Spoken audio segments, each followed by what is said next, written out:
बादल देवनाथ साहब इस वक्त हमारे साथ आनंद मौजूद हैं, टीएमसी के लीडर हैं। बादल देवनाथ साहब, ऐसा क्यों लग रहा है कि ऑपोजिशन बार बार नए संसद भवन को लेकर अपना गोल पोस्ट चेंज करता हुआ नजर आ रहा है? पहले तो जरूरत पर ही सवाल उठा दिए गए, फिर खर्चे पर सवाल उठाए गए और अब उद्घाटन पर सवाल उठाए जा रहे हैं।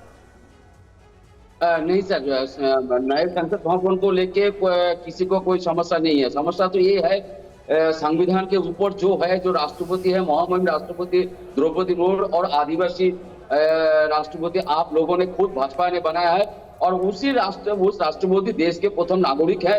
उसको अभी तक आमंत्रण नहीं किया गया है। देश के संविधान जो पार्लियामेंट में, जो संसद भवन में जो आइन पास होता है, राज्यसभा में उसके कक्ष में आइन पास होता है, उसी राज्यसभा पार्लियामेंट में जो बिल पास होता है उसको जो राष्ट्रपति के पास भेजना पड़ता है और राष्ट्रपति को भेजने के बाद जो सिग्नेचर करके तब वापस आते हैं पार्लियामेंट में, उसके बाद आइन तो पहले आपत्ति, ठीक है, आपका स्टैंड हम समझ गए। तो पहले आपत्ति जो थी, हमने देखा कि पार्टियों की तरफ से भवन के, नए संसद भवन को लेकर ही थी, उसके निर्माण को लेकर थी, लेकिन अब आप संवैधानिक प्रक्रिया को लेकर आपत्ति दर्ज कर रहे हैं। रुपेश हमारे साथ इस वक्त जुड़े हैं। रुपेश, राजद ने भी सपोर्ट किया है, बिहार से किन किन दलों का समर्थन इस विषय पर मिल रहा है कांग्रेस को और पूरे विपक्ष की इस एकजुट, कह सकते हैं कि जो स्टैंड है एकजुटता का, उसको?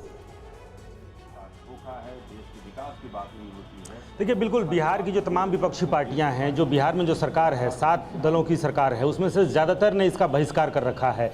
जेडीयू के प्रवक्ता पूर्व मंत्री नीरज कुमार जी हमारे साथ हैं।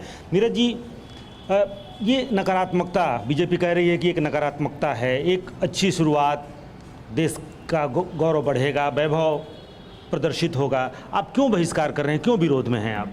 और इसके पहले का जो संसद भवन बना हुआ था उसे अपमान हो रहा था, उसमें वाइब्रेशन था, क्या सत्य बोलने में वाइब्रेशन हो रहा था, पकड़ा जा रहे थे। कारण क्या है, औचित्य क्या था? नए संसद भवन बनाने का औचित्य क्या? उस दौर में, जब कोविड के दौर में आप 50,000 रुपया एक पीड़ित परिवार को देने की स्थिति में मात्र, जबकि हम एक सवाल नीरज, बिहार में नया विधानसभा बनाने का औचित्य क्या था? नहीं, बिहार में विधानसभा का विस्तारीकरण हुआ है। आप नए संसद भवन का कर रहे हैं, हम लोगों ने कोई भी उसके आधारभूत संरचना में कोई छेड़छाड़ नहीं हुआ है।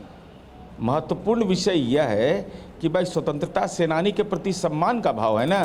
तो आप जैसे बिहार में माननीय नीतीश कुमार जी तीसरी पीढ़ी को सरकारी नौकरी में आरक्षण दे रहे हैं 2%, आप भी देते, आप देते, तब लगता है कि आज़ादी का अमृत महोत्सव मना रहे हैं। तीसरी पीढ़ी की जो बेटी है उसकी शादी में 51,000 माननीय नीतीश कुमार जी सहायता देते हैं, तब स्वतंत्रता सेनानी के प्रति सम्मान का भाव होता।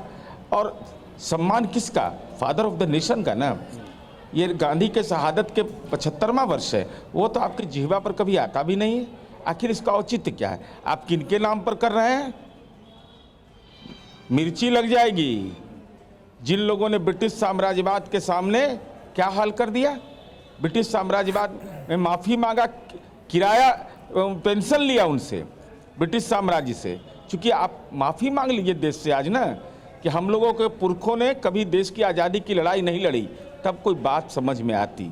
आज बीजेपी यह कहता है कि हमारे पुरखों ने, हमारा मातृ संगठन आरएसएस ने देश की आज़ादी की लड़ाई नहीं लड़ी है, हम उसके राष्ट्रवाद के पेटेंट नहीं लिए हुए हैं। लेकिन जिन लोगों ने तिरंगा को 3 रंग का करके अशुभ कहा है, वो आज राष्ट्रवादी बन रहे हैं।